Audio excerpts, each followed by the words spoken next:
Let's talk about Ketu today. Short, sharp, important, prevalent facts that will help you understand how this energy works in the DNA structure of the chart. But more importantly, how you can use this energy to leverage what's going on in your life. What's the powerful element of this combination? Where are the opportunity areas or preconceived negatives that can be flipped into huge positives? And this is always the case for any combination or any energy circuit, regardless of if the primary energy is perceived as negative or positive, or whatever the ratio is.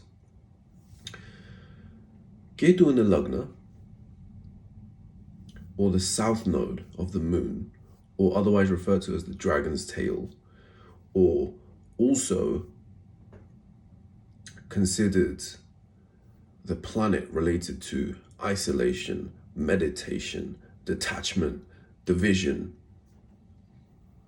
distance, separation, letting go, donation, all kinds of significations, cuts of all kinds, in all formats, in all areas, in all contexts. The wandering monk is the energy that the planet Ketu carries, primarily used in Vedic astrology. So what's special about this planet when it comes into the first house? For those of you that are very, very sharp-eyed, keen, fine-tuning your observation skills, which is important when you're studying astrology, you would have noticed immediately that the space I'm sitting in right now has a prominent Ketu energy. Why? If you haven't figured it out yet, have a think. Why is that so? What's slightly different here? It's very simple. Slanted roof. It's literally cut at an angle. This is not the norm. So if I use this room regularly, the Ketu energy is part of the energy circuit here and will eventually start to influence my thought pattern. Now that could be good or bad depending on whatever your goal orientation is. Whole different other topic. Also, something you don't know, which some of you may have deduced, I'm at the highest point of this particular building, which also relates to Ketu. So the energy circuit will definitely involve this planet in this room, especially when I'm sitting in this particular cross section, because the other opposite end of the room does not have a slanted roof. So when Ketu comes into the Lagna, into the first house, what happens? First, we got to understand the first house is where we identify. And for most people, they remain anchored in the first house until the moment they pass away. Why is that so? Most of us live in complete body consciousness. What does that mean? We identify completely and wholly with the body. We may have philosophical musings, but when we operate in day-to-day life, we constantly view ourselves as the body. And this body is having some thoughts. Even if we, in intellectual debates, start talking about body, mind, and soul, the way we work is still body dominant. So when you're body dominant, the first house is the anchor point of the chart. It's the base, it's the root. So for 99% of people that you analyze, the first house will always be very accurate. You will have people who don't identify with their body. And this is where people get caught out when they're studying astrology. Hey, the ascendant, it's not working very accurately after this age or for this particular person. There'll be some people who identify with completely different things. Their mother, or their house, or their wealth, or their friends. It's rare because most people first identify with their body and then the secondary elements. But you find it reversed sometimes when there's a big energy disbalance.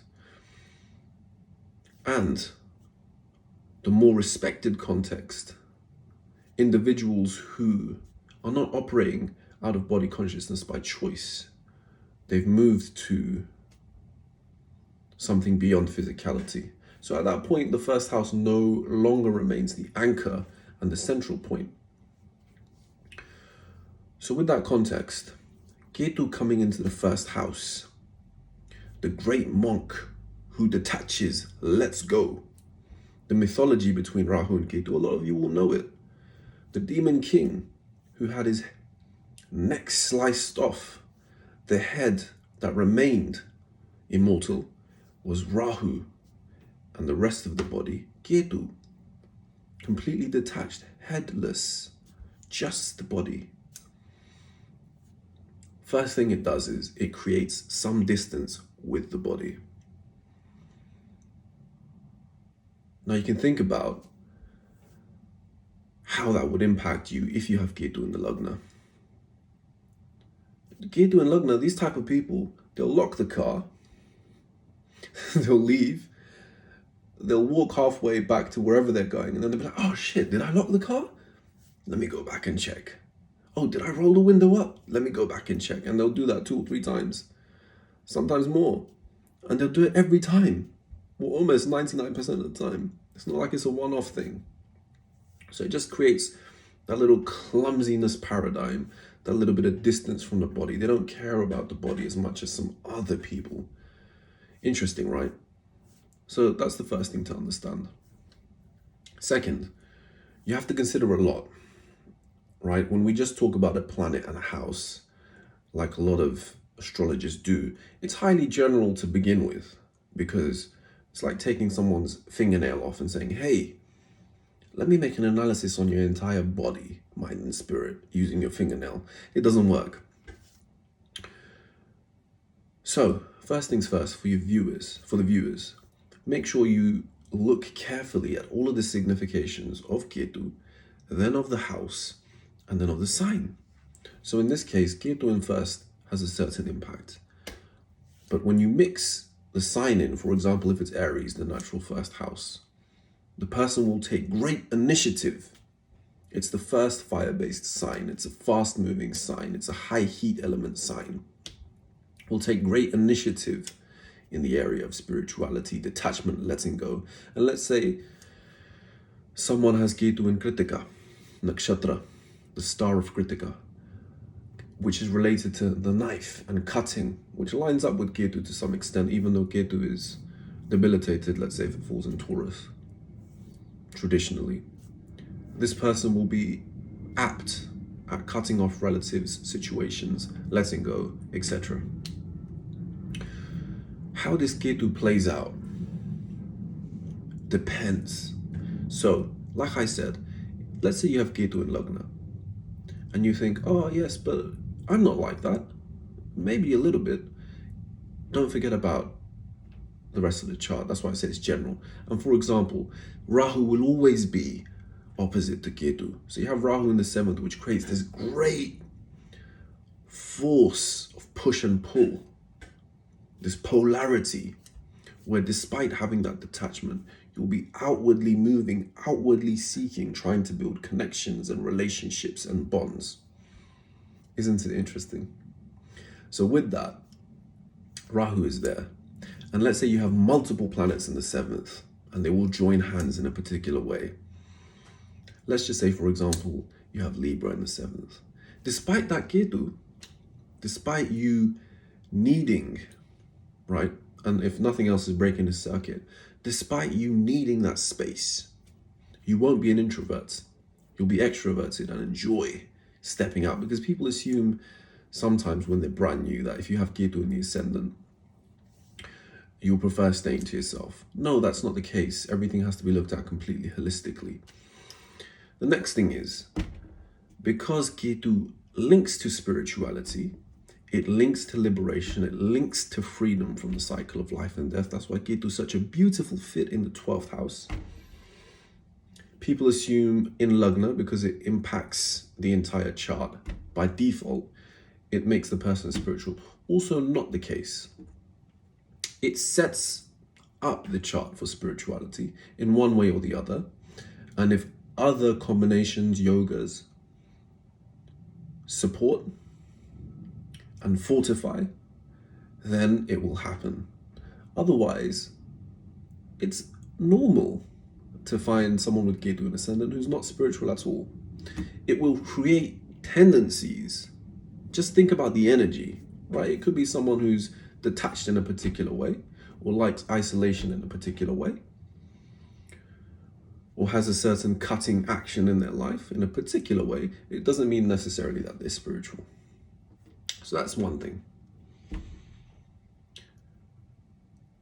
Next, Ketu in the first house. Something that people don't talk about. Whenever Ketu is in the first house, the profile of the sun gets lifted immediately, no matter where it's placed in the chart. Okay? Except for the 7th house. 1, 2, 3, 4, 5, 6, 8, 9, 10, 11, 12. Regardless of whether the sun is in Libra, sun gets boosted. It no longer acts debilitated, even if it's in Libra. Does that mean it's a pure exaltation or it's acting purely as if it's in Leo? No. But you will get both results. You will get the results of a strong sun and whatever the combination in your chart is showing.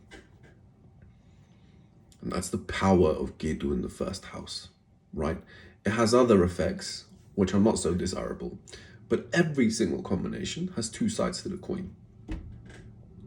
But that's not what I wanted to focus on today. That's just an introduction into Ketu, an introduction into the first house. The most important thing with these videos is creating a certain understanding that goes beyond the scope of discussion on a physical lens. So we talked about the body separation, right? So what's the unique advantage someone with Ketu in the ascendant, and there's other combinations which will have similar advantages in a different way, but we're just focusing on this today. What's the unique advantage this person could have if and only if they apply their mind?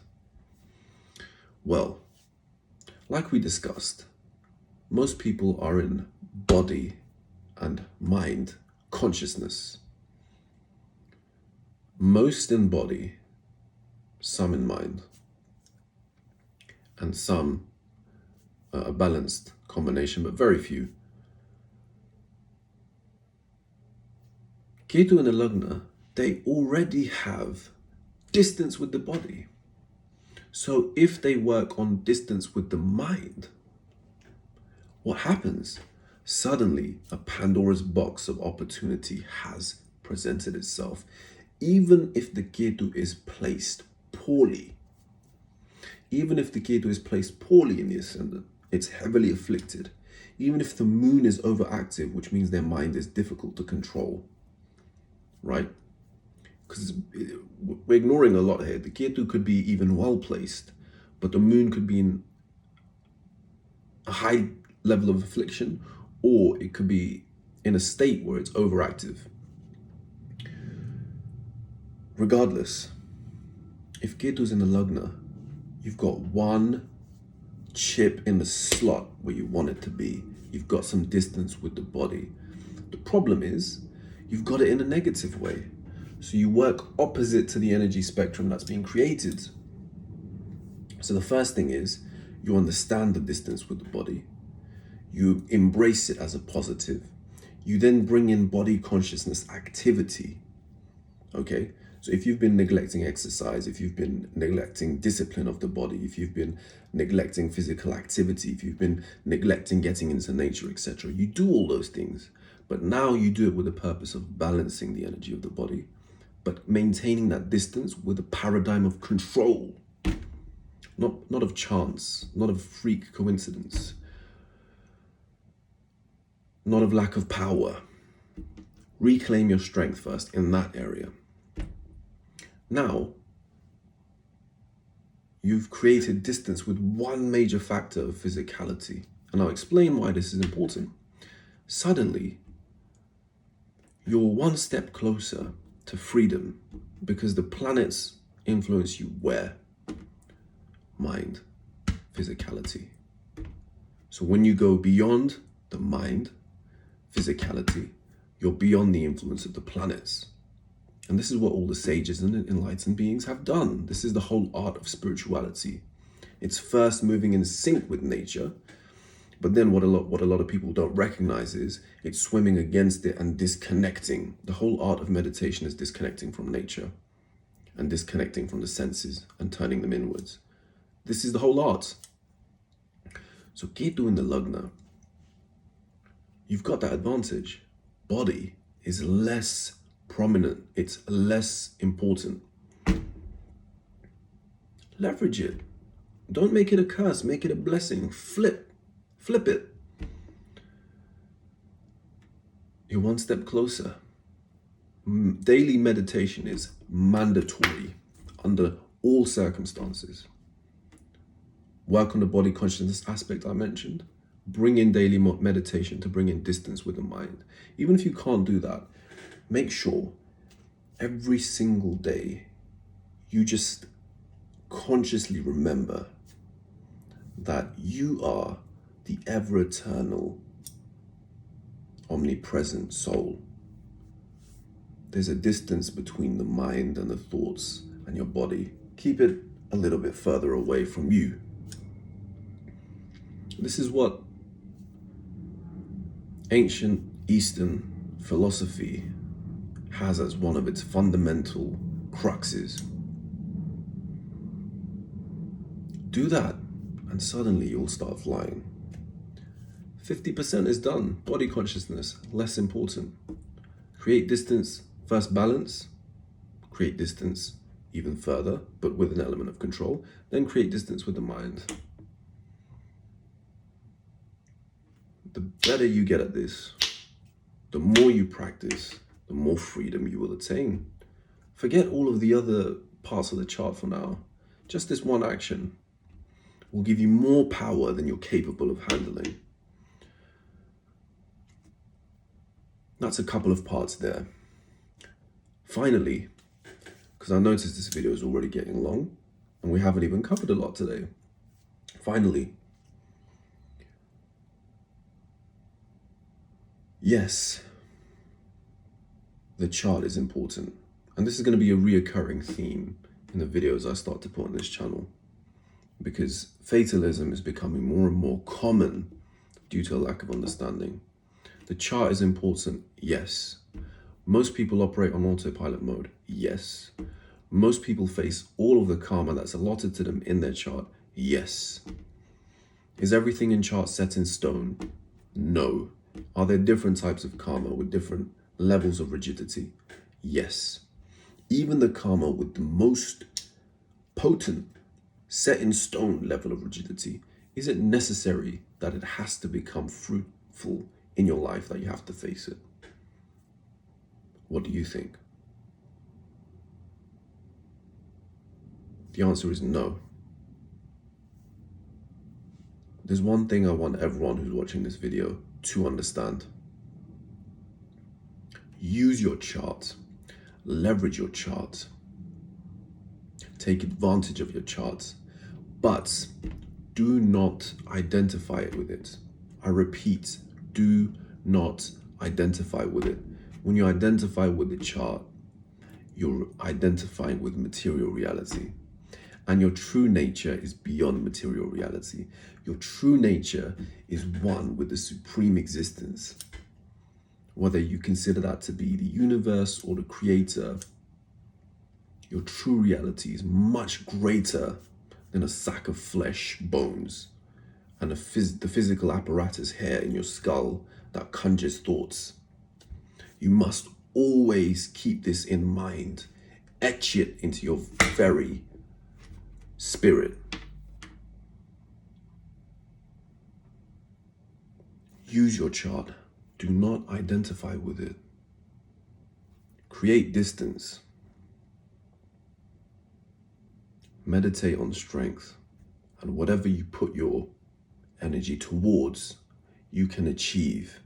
And whatever negative situation you have created, whatever negative karma you are carrying, you can, without a shadow of a doubt, lighten that load, no matter how intense it is. See you next time.